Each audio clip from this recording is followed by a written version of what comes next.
As 42 estações no deserto. Parte 15. No vídeo anterior, entendemos que Etam representa o início da caminhada no deserto, um lugar intermediário, onde Deus nos conduz com cuidado antes das grandes batalhas. Não mais o conforto do Egito, mas também ainda não o deserto profundo. Aprendemos que o Senhor não nos lança logo na guerra, Ele nos treina pouco a pouco.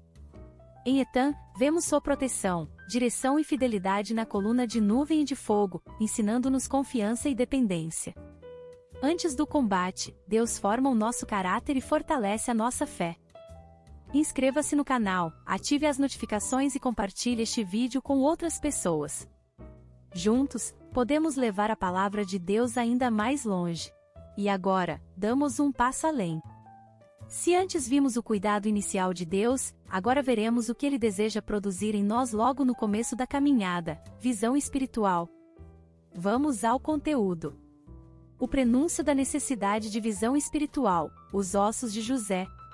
Disse José a seus irmãos: Eu morro, porém Deus certamente vos visitará e vos fará subir desta terra para a terra que jurou dar a Abraão, a Isaque e a Jacó. José fez jurar os filhos de Israel, dizendo: Certamente Deus vos visitará, e fareis transportar os meus ossos daqui. Gênesis 50 do verso 24 ao 25. Moisés levou consigo os ossos de José, porquanto havia este solenemente ajuramentado os filhos de Israel, dizendo: Certamente Deus vos visitará, e vós haveis de levar daqui convosco os meus ossos. Êxodo 13 verso 19. Esta é uma importante e significativa menção. Por quê? Basta verificar para onde eles iam. Eles estavam indo para Canaã. Assim, os ossos de José representam a Cristo e a esperança da ressurreição, pois estes ossos estavam indo para Canaã. José assim o havia requerido de seus irmãos. Isto simboliza que Deus os haveria de levar de volta à terra de seus pais, e assim também se vão os ossos de José, a terra da ressurreição, porém pouco a pouco, porque isto não se faz assim tão rapidamente, a isto chegamos pouco a pouco. Veja que este versículo está posicionado imediatamente depois do versículo que cita que eles saíram armados para a guerra. Veja que o que se coloca é a questão subjetiva, pois objetivamente eles já estavam fora do Egito.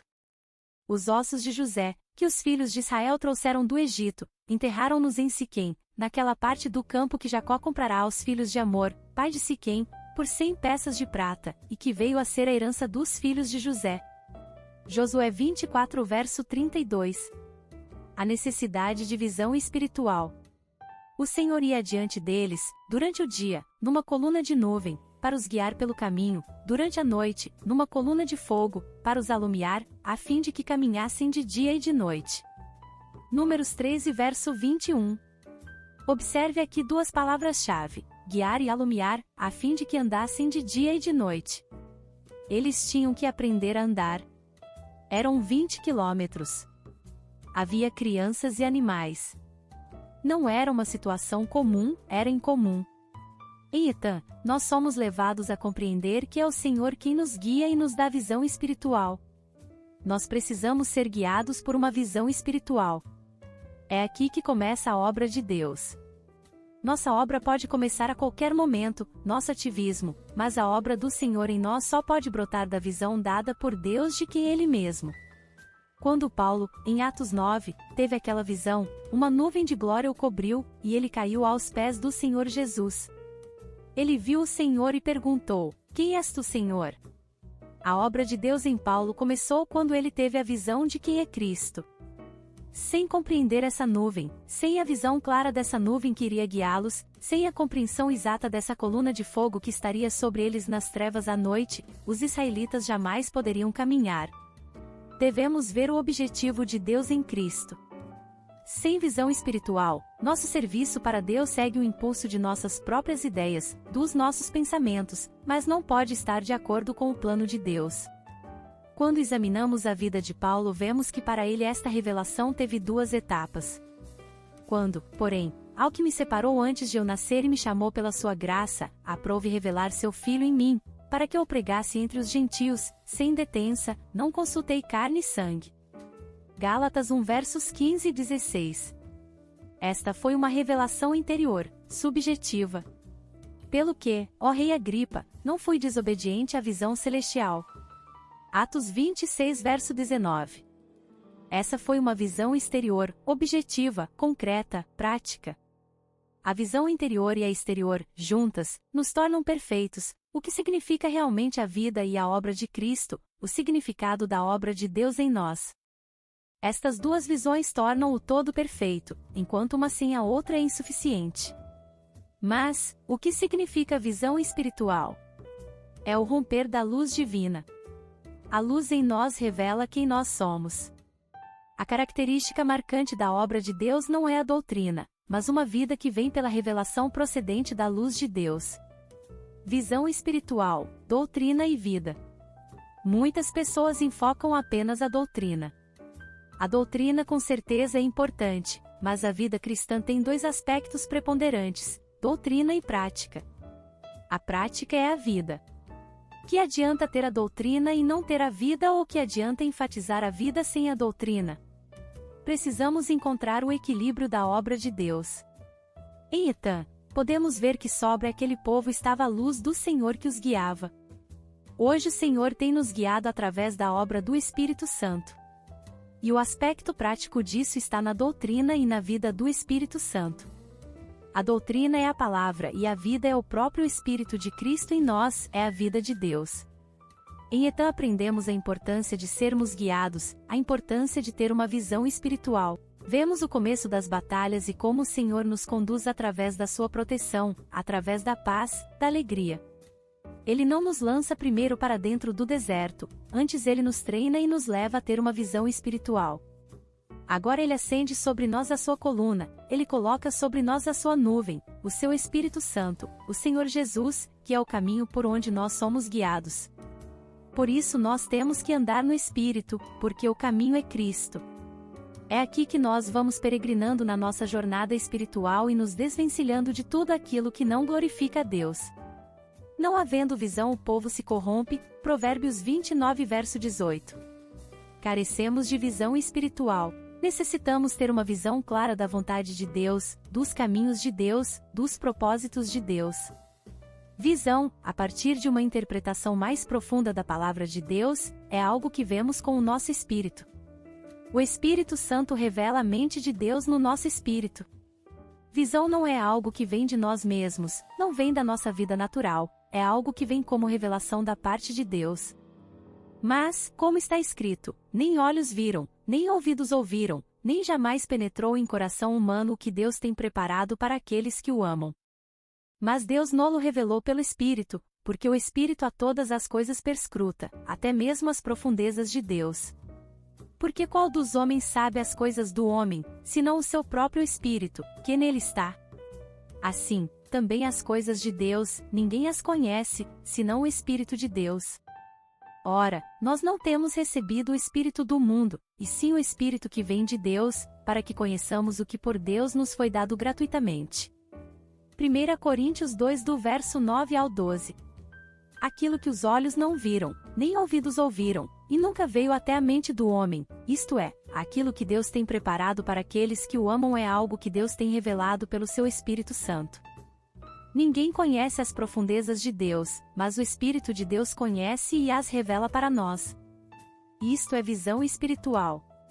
Não é algo que meramente temos em nós, não é uma coisa insignificante, uma coisa qualquer. É algo que toca a própria mente de Deus, que está relacionado com o seu coração e propósito eterno. O propósito do coração de Deus é chamado de mistério, na Bíblia. Este segredo é tão glorioso que foi necessária uma preparação de várias eras e gerações para que fosse revelado. Mas agora, através da revelação dada aos apóstolos e profetas, nós podemos tocar e ser tocados por este mistério. É o Espírito Santo que nos dá esta revelação através da qual conhecemos as profundezas e os segredos de Deus, porque Ele revela o seu coração a nós.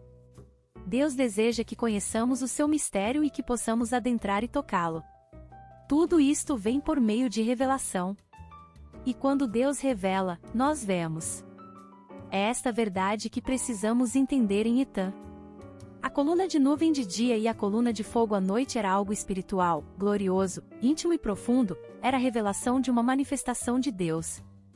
A Bíblia inteira é a revelação de Jesus Cristo. Ele é o mistério de Deus. Este é o seu segredo.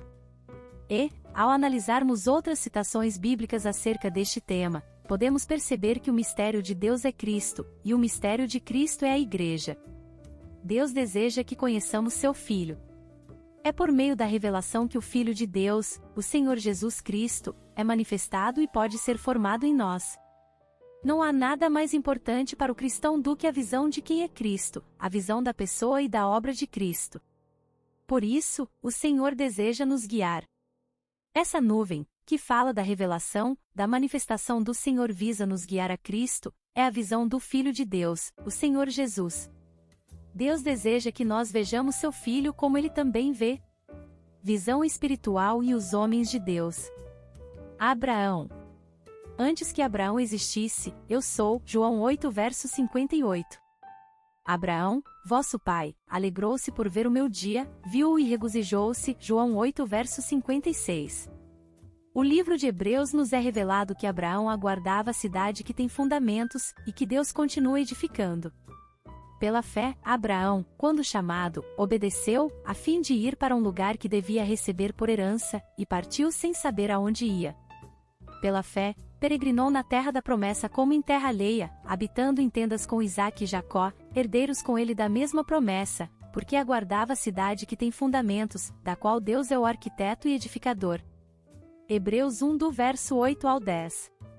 Portanto, até mesmo os patriarcas tinham uma visão de Cristo, porque era isso que Deus desejava que eles vissem. Moisés. Quando Moisés viu aquela sarça que não se consumia, ele se aproximou, e o anjo, que é uma visão do Senhor Jesus, falou com ele. Por causa daquela visão, em Hebreus 11, versículo 27, nos é dito que ele fugiu do Egito por causa do faraó, porque havia visto aquele que era invisível. Moisés viu o Senhor Jesus, no Espírito. Ele viu o Filho de Deus, aquele que lhe deu força para realizar a obra para a qual Deus o havia chamado, esta obra da peregrinação que estamos estudando. Davi. Se lermos os Salmos de Davi, veremos que ele também foi alguém que viu o Senhor Jesus. No Salmo 22, vemos que ele o contemplou em seu sofrimento. No Salmo 24, ele viu o Senhor na sua glória, pois ele é o Senhor da glória. O rei Davi, um homem segundo o coração de Deus, viu que o Senhor Jesus é o Rei da glória. Esta é a visão espiritual. Isaías. E quando estudamos os profetas, descobrimos a mesma coisa. A Bíblia diz que Isaías entrou no templo e teve uma visão magnífica, a visão da glória do Senhor. Toda a glória do Senhor preenchia o templo e os serafins estavam clamando: Santo, Santo, Santo. Isaías 6 verso 3. Quando teve aquela visão, o profeta Isaías clamou dizendo: Ai de mim, que vou perecendo. Porque eu sou um homem de lábios impuros e habito no meio de um povo de impuros lábios. Isaías 6 verso 5. E ele foi purificado pelo fogo. Se não tivermos visão espiritual, nossa vida cristã não terá uma direção. Estaremos equivocados quanto ao nosso caminhar, pois não veremos aquilo que Deus anseia. Não saberemos onde estamos, de onde saímos e para onde vamos. Não saberemos o que estamos buscando. Seremos como aqueles que simplesmente vagueiam, sem qualquer objetivo. Por isto, a visão é tão importante. Ela nos dá direção e nos mostra aonde devemos ir, dá-nos força para prosseguirmos na direção estabelecida por Deus e está de acordo com o seu propósito eterno. Obrigada por assistir até aqui, não percam os próximos vídeos. Graça e paz, irmãs e irmãos.